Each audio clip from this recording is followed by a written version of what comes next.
सर्दियों की रात की कहानी। यह सर्दियों की रात थी। बाहर ठंडी हवाएं चल रही थीं और आकाश में चांद धीरे धीरे बादलों के पीछे छिपता जा रहा था। छोटे छोटे बर्फ के टुकड़े आकाश से गिरते हुए धरती को सफेद चादर से ढक रहे थे। गांव के सभी लोग अपने अपने घरों में आग के पास बैठे थे और चारों ओर शांति थी। राधा, जो इस गांव की सबसे प्यारी बच्ची थी, सोने से पहले अपनी दादी से कहानियां सुनने की बहुत शौकीन थी। वह अपनी रजाई में घुसते हुए बोली, दादी, आज मुझे एक सर्दियों की प्यारी कहानी सुनाओ। दादी मुस्कुराते हुए कहने लगी, बिल्कुल बेटा, आज मैं तुम्हें एक ऐसी कहानी सुनाऊंगी जिसमें सर्दी, बर्फ और प्यार छिपा है। बहुत समय पहले की बात है। एक छोटा सा गांव था जहां सर्दी हर साल बहुत तीव्र होती थी। वहां के लोग सर्दियों से डरते नहीं थे, बल्कि वे सर्दियों का स्वागत करते थे।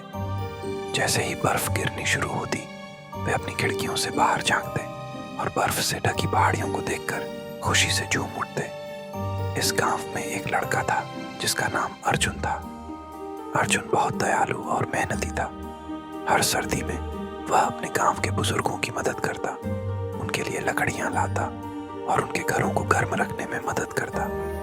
अर्जुन का मानना था कि सर्दी का असली आनंद तब आता है जब हम दूसरों की मदद करते हैं। एक दिन जब बर्फ बहुत ज्यादा गिरने लगी तो गांव के लोग अपने घरों में बंद हो गए।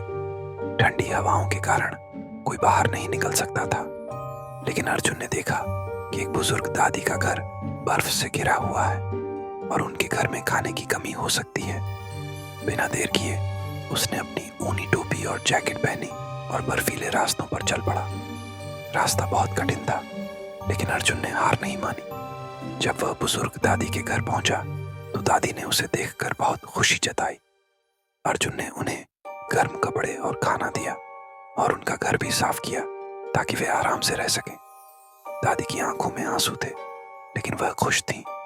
उन्होंने अर्जुन को आशीर्वाद दिया और कहा, तू सर्दियों का असली नायक है। उस रात जब अर्जुन अपने घर लौट कर आया तो उसे बहुत सुकून मिला। उसने समझा कि सर्दियों की असली गर्मी दिलों में होती है जब हम एक दूसरे की मदद करते हैं। राधा ने यह सुनकर अपनी आंखें बंद कर लीं और मुस्कुराते हुए दादी से बोली, दादी, सर्दी वाकई बहुत प्यारी होती है।